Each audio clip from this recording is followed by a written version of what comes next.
je květen a to je čas, kdy si připomínáme konec války, kdy si připomínáme osvobození a kdy si připomínáme také příchod Rudé armády, americké armády a při té příležitosti je potřeba asi říct, že je škoda, že ten význam Rudé armády je v současné době tak jako upozaděván. Nebo spíš popírán.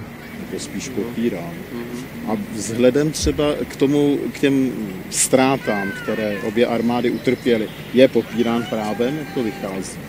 Tak v každém případě statisticky známá nebo notoricky známá data jsou taková, že při osvobozování tehdejšího Československa padlo v průměru 110 000 vojáků Rudé armády a nepopiratelně se podílela i americká armáda svými 116 padlými, ale ve srovnání samozřejmě těchto počtů je jasné, že drtivou většinu padlých měl na své straně tehdejší Sovětský svaz.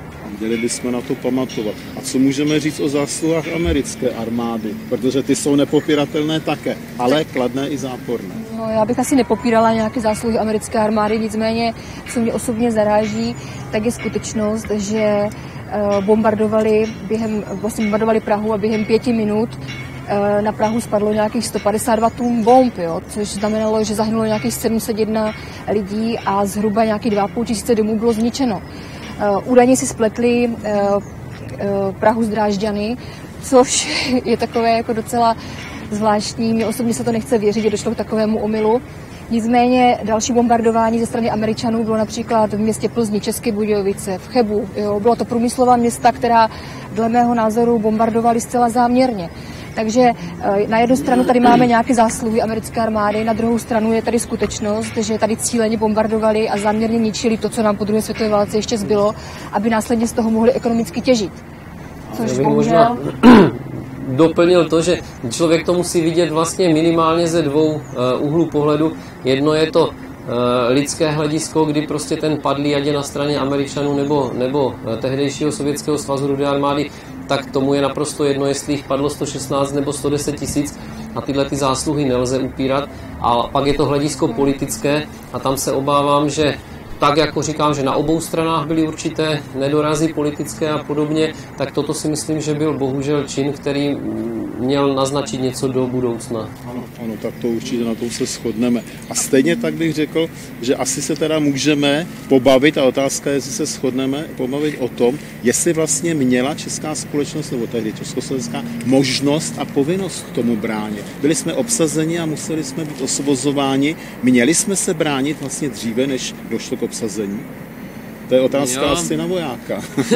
Já mám za to, že v roce 1938 by to nejen bylo vhodné z hlediska toho, aby ta země ukázala, že prostě na to má, jakože na to měla, byť se mluvilo o spojencích a podobně, ale myslím si, že to má obrovské dopady do dneška v oblasti národní hrdosti. Já si myslím, že minimálně by bylo slušné třeba ze strany Američanů se omluvit za to, co se stalo, což bohužel k dnešnímu dni nejsem si vědoma toho, že by nějaká omluva z jejich strany byla, ale co je nejsmutnější na tom všem, že ta americká agrese pokračuje i v současné době a to v mnoha větším stylu. Jo? Takže to, že se nacházíme aktuálně v nějakém takzvaném protektorátu, kdy nás tady řídí americká administrativa, asi není dobře a bohužel co k tomu dodat?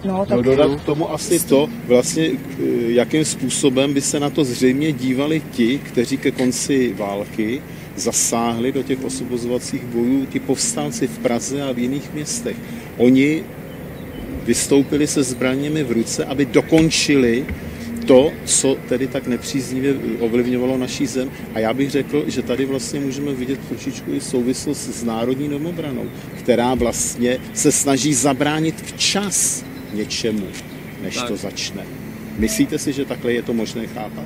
Připomněl bych slova, já jsem je zmiňoval už několikrát, slova armádního generála Ludvíka Svobody, který poznal hrůzy války, paradoxně první i druhé světové války. První, jestli se nepletu, dosáhl hodnosti kapitána, si myslím, že se vrátil v hodnosti kapitána, tu druhou prošel vlastně od hodnosti podplukovnické, plukovnické až do generálské. No a vlastně tento člověk vyjádřil někdy v 70. letech svůj názor na to, že válce je potřeba předcházet, jinak už její následky nelze nijak dál řešit a docenit. Neboli lepší je válce předejít formou prevence v rámci i národní domobrany.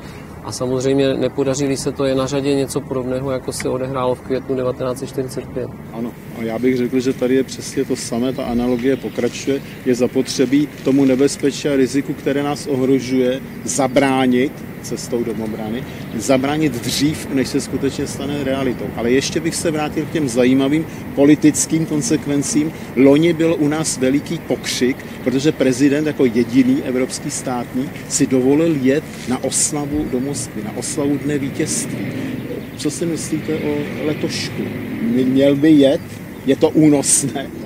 Já si myslím, že rozhodně ano, protože proč by měl prezident a z jakého titulu a proč by to vůbec měl dělat, aby podléhal americké administrativě. To je Barack Obama nadřízený našeho prezidenta, já si myslím, že v žádném případě.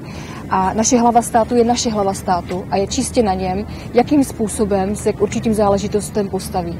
A já osobně si myslím, že máme nejlepšího prezidenta za poslední léta a líbí se mi na něm právě ten postoj, že se nenechává zmasírovat tou silou té americké agrese, kterou pociťujeme, si myslím, teď jako asi nejvíce za poslední léta. Notabene si myslím, že on to v loni docela vysvětlil v jedné větě, kdy řekl, že do Moskvy neodjel řešit politické půtky východu a západu neboli Ruska a Spojených států, ale odjel do Moskvy proto, aby se tam poklonil památce padlých na jedné i druhé straně, což bylo hezky řečeno. A řekněme si upřímně, americká agrese je tak velká, že cokoliv Amerika zapálí, tak Rusko hasí. Takže proč bychom si měli záměrně komplikovat vztahy se zemí, která je naše bratrská, která je slovanská a s kterou bychom naopak měli udržovat dobré vztahy. Ano, dobré vztahy se všemi. Přesně a tak. Bránit své území před každým, kdo ho chce ohrožit. Tak, já si myslím, že to je asi na závěr pěkná tečka.